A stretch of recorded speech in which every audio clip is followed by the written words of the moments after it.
Hello, Potato.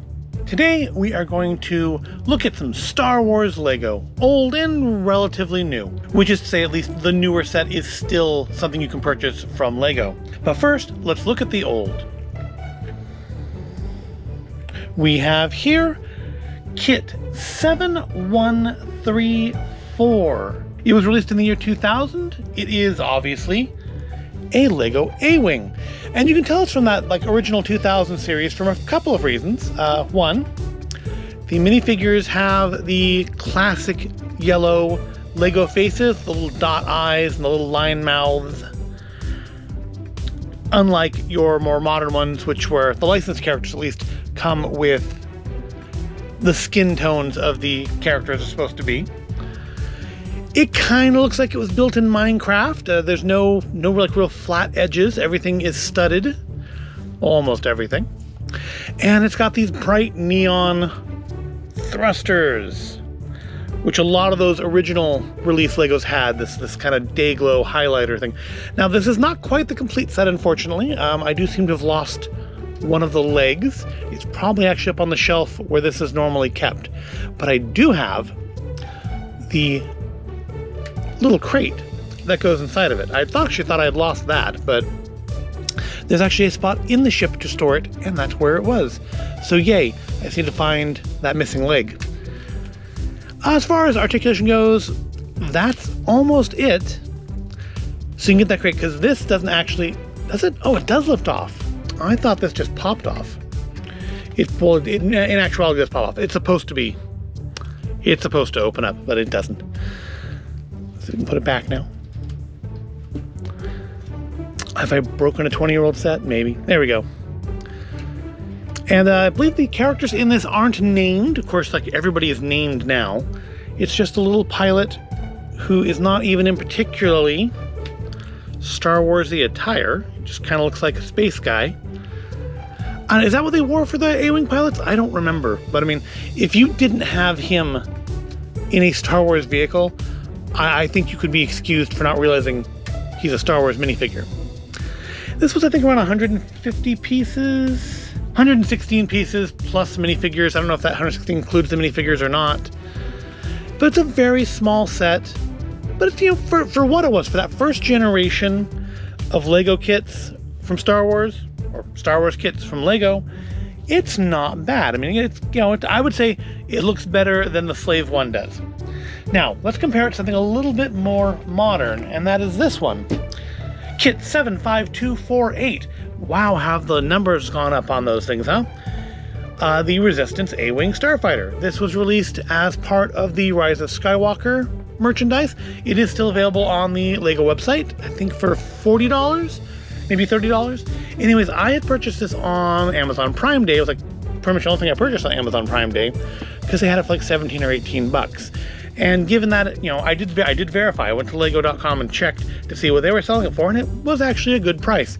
So I ordered it. Unfortunately, Amazon apparently is taking some shipping tips from Shop Disney and sent it in a plastic bag as opposed to a box.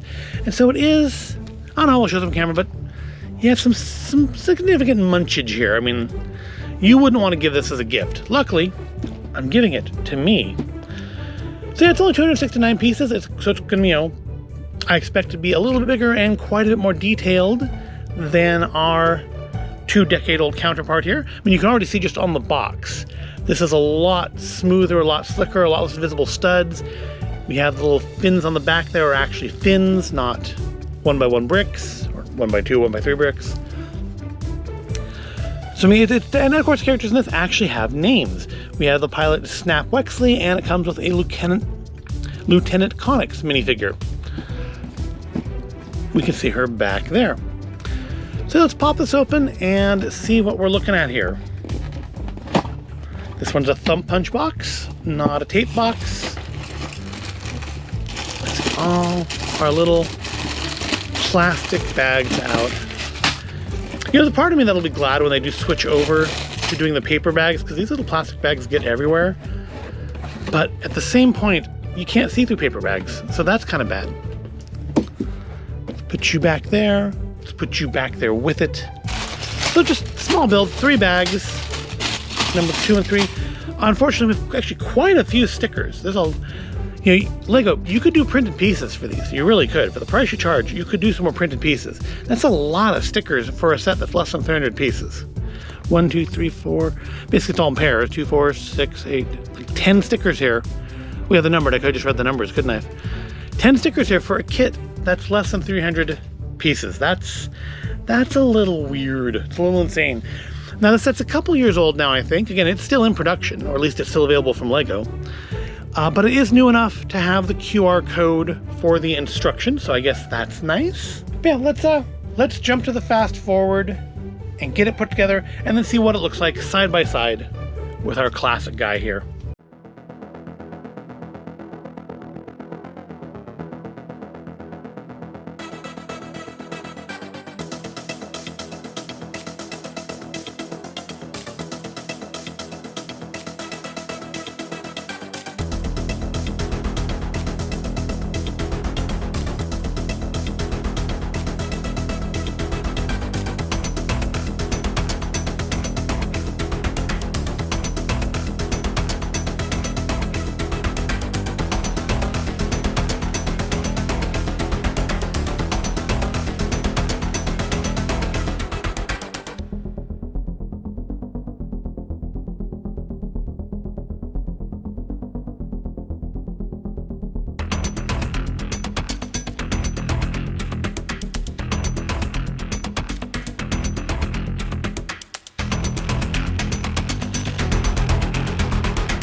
there we go. Kit 75248 all put together, and next to its 20-year-old sibling. So obviously, quite a bit larger, and being 150 pieces larger, one would expect that. Let's compare our little pilot guys and our little accessories too. So there's no little weird little crate thing with this one, because I guess they don't feel like they need the extra doodads. But I mean, functionally, it's fairly similar. Of course, there's also the fact that in the Star Wars universe, time has passed between when this would have been produced and this produced. So I mean, one would expect some refinements just in the overall design of the A-Wing. But I mean, very similar, if it's much larger and longer and sleeker. But we have the cockpits open the same way we did. And I wonder if this is meant to be an homage to these old sets with the Dayglow thrusters. But we do have a couple little they're not quite this neon green, like highlighter green color that we're getting on the old set here, but they are some bright yellow 2x2 cylinder pieces there. I think those are meant to be like an homage, because this would have been, it wasn't sold as one of the 20th anniversary sets, but I do think it would have come out around the time the 20th anniversary sets were coming out. Of course, no little box thing here, because you don't need it. But what you do get on the new set is, of course, as you legally have to on all Star Wars Lego kits now, you have a blaster function, which I think is probably these buttons here. Yep, and they'll still shoot with a good bit of force. They're actually kind of nicely concealed, because the buttons are actually right there and there. You probably saw them when I dropped them into place. They don't actually connect to anything. They just sit in there. They're held in place by the bricks above them. So yeah, there's your firing pins there. So be careful with those. Now let's compare our pilots. Of course, we have Snap Wexley in the new set, and we have generic Rebellion Space Guy in the old one. And the old one has like more of the classic style space helmet with the visor that goes up and down. And the new one does not. His visor is just inside the helmet. It doesn't go up and down like our classic figure here does. And yeah, he only has one face. But he's clearly got a Rebel pilot uniform, as Rohigan just kind of looks like a generic space guy. If I didn't know he was a Star Wars figure, I wouldn't know he's a Star Wars figure. And then our accessory, we have our little mechanic with the original set, and we have Lieutenant Connix with the new set, all decked out for battle, as where he's all decked out to fix things with a wrench, because that's how you fix spaceships. Yeah, I mean, clearly, this is a better set. I mean, this is a nicer set.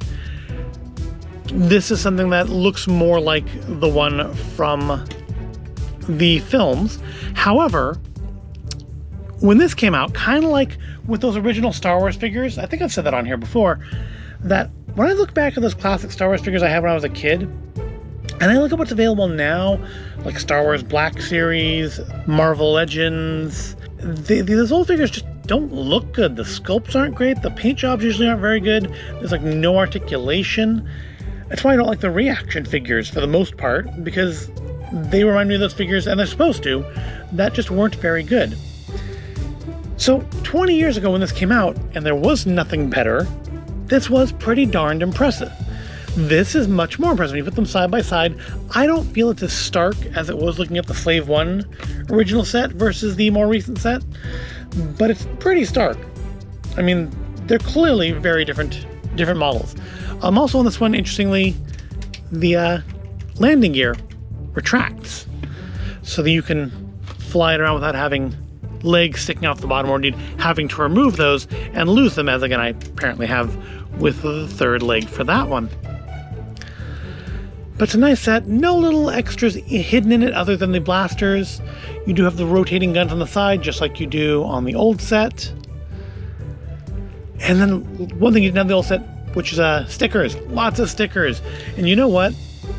And you're looking at it, I didn't get this one quite straight. Well, that was not quite straight either. These long, narrow stickers you gotta put down something, not the thing. I'm not a fan of those. I'm not a fan of the stickers in general. I am kind of proud of what I did on the canopy here. I think that came out pretty straight. Certainly better than these ones did. Yeah, it's a nice set. And again, you can just see 20 years of progress in Lego ship design when you put these next to each other. Again, I was wondering if this one has, the other one doesn't. There's some there's like a printed control piece in here. It looks like they're attacking the bridge on a Star Destroyer. That's a cute little detail, cute little printed piece detail, not a sticker, a printed piece. And of course in here we have nothing at all. There's no controls here at all, just a place to kind of brace his feet when you put him in there, I guess. So he doesn't, he doesn't click in, does he?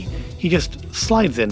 However, I think he is going to fit in there with his gun. Yeah, so that's kind of cool. That's always an issue with these Lego sets, where the character has a blaster, and you put them in there, and the space is so tight, the blaster doesn't fit in with them, and you end up having to try to find a place to secrete it, or you lose it, or... This one does not want to stay together, though. Here we go. Back down. Yeah, but I think that's going to wrap us up. We've looked at these. This is a nice set. Certainly looks nicer than the old one. And yeah, it was my only Prime Day purchase for myself, because I figured for the price, why not? And I knew I had this sitting on the shelf. I thought, hey, we can look at them side by side like I did with Slave 1 and just, see how progress has progressed. So I thank you for watching. I hope you found it all interesting or entertaining. If you did, give the video a like and make sure to subscribe to the channel. And I'll see you in the next video.